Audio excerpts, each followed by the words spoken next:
ഐശ്വര്യമായിട്ട് കാര്യങ്ങൾ പോന്നട്ടെ.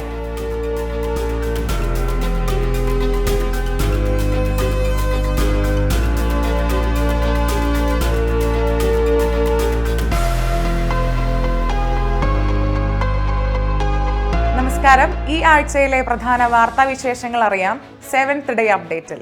നീറ്റ് പവിത്രത നഷ്ടപ്പെട്ടാൽ പുനഃപരീക്ഷ നടത്താമെന്ന് സുപ്രീം കോടതി.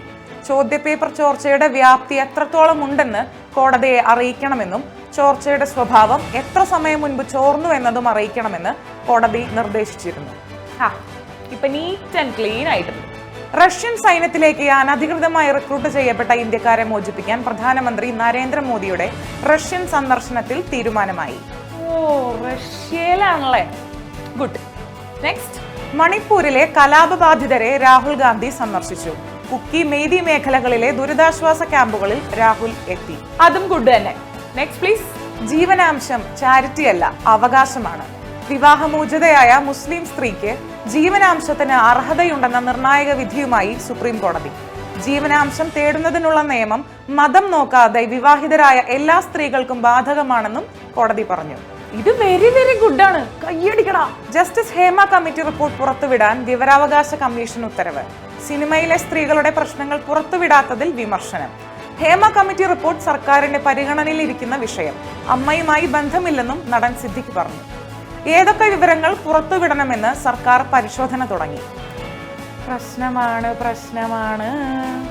PSC അംഗത്വം വാഗ്ദാനം ചെയ്ത് ഹോമിയോ ഡോക്ടറിൽ നിന്ന് 22 ലക്ഷം രൂപ കോഴ വാങ്ങിയെന്ന് കോഴിക്കോട് ടൗൺ ഏരിയ കമ്മിറ്റി അംഗവും CITU ഭാരവാഹിയുമായ പ്രമോദ് കോട്ടുളിക്കെതിരെ ആരോപണം.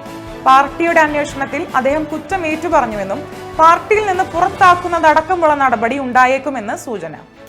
എല്ലാം ശരിയാക്കി തുടങ്ങിയിട്ടുണ്ട്. സംസ്ഥാനത്ത് തിരുവനന്തപുരത്ത് കോളറ സ്ഥിരീകരിച്ചു. പനി ബാധിതരുടെ എണ്ണവും ഉയരുന്നു. ഈശ്വര ഭഗവാനെ, എന്നെ മാത്രം രക്ഷിക്കണേ. ISRO കേസ് കെട്ടിച്ചമച്ചതെന്ന് CBI. CI S വിജയന്റെ സൃഷ്ടിയാണ് കേസ്. മാലി സ്വദേശിയായ മറിയം റഷീദ ഇന്ത്യയുടെ ക്രയോജനിക് സാങ്കേതിക വിദ്യ പാകിസ്ഥാന് കടത്താൻ വേണ്ടി ചാരപ്പണി ചെയ്തുവെന്നും ISROയിലെ മുതിർന്ന ശാസ്ത്രജ്ഞരെ അതിനായി അവർ വശത്താക്കിയെന്നതും അനുസരിച്ച് ഇന്ത്യൻ ഔദ്യോഗിക രഹസ്യ നിയമത്തിന്റെ 3, 4, 5 വകുപ്പുകൾ പ്രകാരമാണ് കേസ് രജിസ്റ്റർ ചെയ്തിരുന്നത്. CI ആയിരുന്ന S വിജയൻ ഹോട്ടലിൽ വെച്ച് കടന്നു പിടിച്ചത് മറിയം റഷീദ തടഞ്ഞതാണ് വിരോധത്തിന് കാരണമെന്ന് CBI.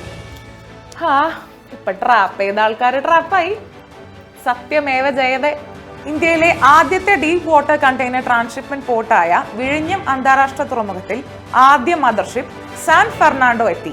വാട്ടർ സല്യൂട്ട് നൽകി സ്വീകരണം. ട്രയൽ റൺ നടന്നു. മുഖ്യമന്ത്രി കപ്പൽ സ്വീകരിച്ചു. അത്രയുമായപ്പോ പദ്ധതി ആരുടെ വകയാണെന്ന് ഇടതും വലതും തമ്മിൽ തർക്കം. സ്വാഭാവികം. ഇതിന്റെ ടയക്കോടെ. +1 അഡ്മിഷനിലെ സീറ്റ് പ്രതിസന്ധി പരിഹരിക്കാൻ മലപ്പുറത്ത് 120ഉം കാസർഗോഡ് 18ഉം താൽക്കാലിക ബാച്ചുകൾ അനുവദിച്ചു. ക്ഷേമ പെൻഷൻ വർദ്ധിപ്പിക്കുമെന്നും 5 മാസത്തെ കുടിശ്ശിക കൊടുത്തു തീർക്കുമെന്നും നിയമസഭയിൽ മുഖ്യമന്ത്രി. സീസൺ തിരുത്തൽ. കൊള്ളാം. സഞ്ജു ടെക്കിയെ മുഖ്യ അതിഥിയായി മാഗസിൻ പ്രകാശനത്തിന് ക്ഷണിച്ച് ആലപ്പുഴയിലെ സർക്കാർ സ്കൂൾ. സംഭവം വിവാദമായതിനെ തുടർന്ന് തീരുമാനം തിരുത്തി. തെറ്റുപറ്റിയിട്ടുണ്ട്, കുട്ടികൾക്ക് നല്ല സന്ദേശം നൽകാമെന്നാണ് കരുതിയതെന്ന് സഞ്ജു ടെക്കി. എന്താ ഞാൻ ഈ കുട്ടികളോട് പറയാ. ജസ്റ്റിസ് നിധിൻ മധുകാർ ജംധാർ കേരള ഹൈക്കോടതി ചീഫ് ജസ്റ്റിസ് ആകും. കൂടാതെ 8 ഹൈക്കോടതികളിലേക്ക് പുതിയ ചീഫ് ജസ്റ്റിസുമാരെ ശുപാർശ ചെയ്ത് കൊളീജിയം. Okay, cool. സ്പോർട്സ് ഒന്നും പറഞ്ഞില്ലല്ലോ. പാകിസ്ഥാനിലേക്ക് ഇന്ത്യൻ ടീമിനെ അയക്കില്ലെന്ന് ആവർത്തിച്ച് BCCI. ഇന്ത്യയുടെ മത്സരങ്ങൾ ശ്രീലങ്കയിലേക്കോ UAEയിലേക്കോ മാറ്റണമെന്നും പറഞ്ഞു. Copa America Euro Cup final മാച്ചുകൾ ജൂലൈ 15-ന്. ഇംഗ്ലണ്ടും സ്പെയിനും യൂറോ കപ്പ് ഫൈനലിൽ ഏറ്റുമുട്ടും. അർജന്റീനയും കൊളംബിയയുമാണ് കോപ്പ അമേരിക്ക ഫൈനലിൽ. ഈ ആഴ്ചയിലെ പ്രധാന വാർത്തകൾ ഇതെല്ലാമാണ്. നന്ദി, നമസ്കാരം. Okay, by.